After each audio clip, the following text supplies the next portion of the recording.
The Little Prince, Chapter 24. It was now the 8th day since I had had my accident in the desert, and I had listened to the story of the merchant as I was drinking the last drop of my water supply. I said to the little prince, "These memories of yours are very charming, but I have not yet succeeded in repairing my plane. I have nothing more to drink, and I, too, should be very happy if I could walk at my leisure towards a spring of fresh water." "My friend the fox," the little prince said to me, "my dear little man, this is no longer a matter that has anything to do with the fox." "Why not?" "Because I am about to die of thirst." He did not follow my reasoning, and he answered me, "It is a good thing to have had a friend, even if one is about to die. I, for instance, am very glad to have had a fox as a friend. He has no way of guessing the danger." I said to myself, "He has never been either hungry or thirsty. A little sunshine is all he needs." But he looked at me steadily and replied to my thought, "I am thirsty too. Let us look for a well." I made a gesture of weariness. It is absurd to look for a well at random in the immensity of the desert. But nevertheless, we started walking. When we had trudged along for several hours in silence, the darkness fell, and the stars began to come out. Thirst had made me a little feverish, and I looked at them as if I were in a dream. The little prince's last words came reeling back into my memory. "Then, are you thirsty too?" I demanded, but he did not reply to my question. He merely said to me, "Water may also be good for the heart." I did not understand this answer, but I said nothing. I knew very well that it was impossible to cross-examine him. He was tired. He sat down. I sat down beside him.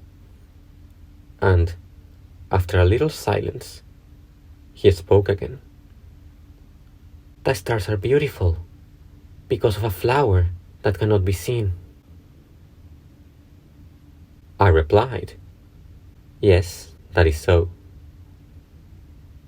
And, without saying anything more, I looked across the ridges of sand that were stretched out before us in the moonlight. "The desert is beautiful," the little prince added. And that was true. I have always loved the desert.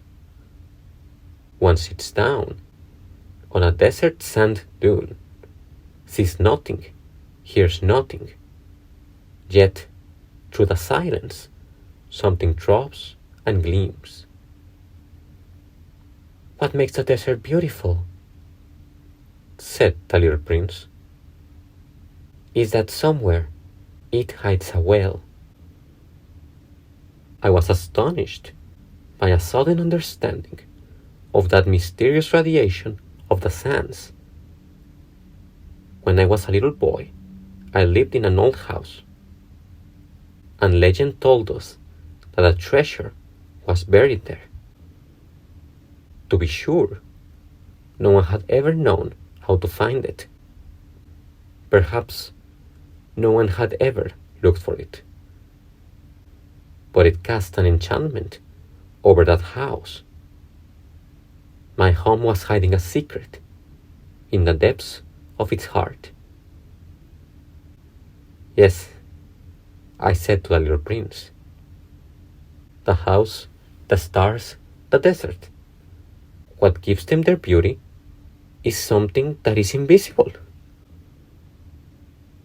I am glad, he said, that you agree with my fox. As the little prince dropped off to sleep, I took him in my arms and set out walking once more. I felt deeply moved and stirred. It seemed to me that I was carrying a very fragile treasure. It seemed to me, even, that there was nothing more fragile on all earth. In the moonlight, I looked at his pale forehead, his closed eyes, his locks of hair that trembled in the wind, and I said to myself,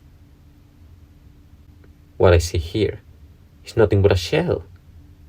What is most important is invisible. As his lips opened slightly, with a suspicious of a half smile, I said to myself again, what moves me so deeply about this little prince who is sleeping here is his loyalty to a flower, the image of a rose that shines through his whole being, like the flame of a lamp, even when he's asleep. And I felt him to be more fragile still. I felt the need of protecting him, as if he himself were a flame that might be extinguished by a little puff of wind. And as I walked on so, I found a well at daybreak.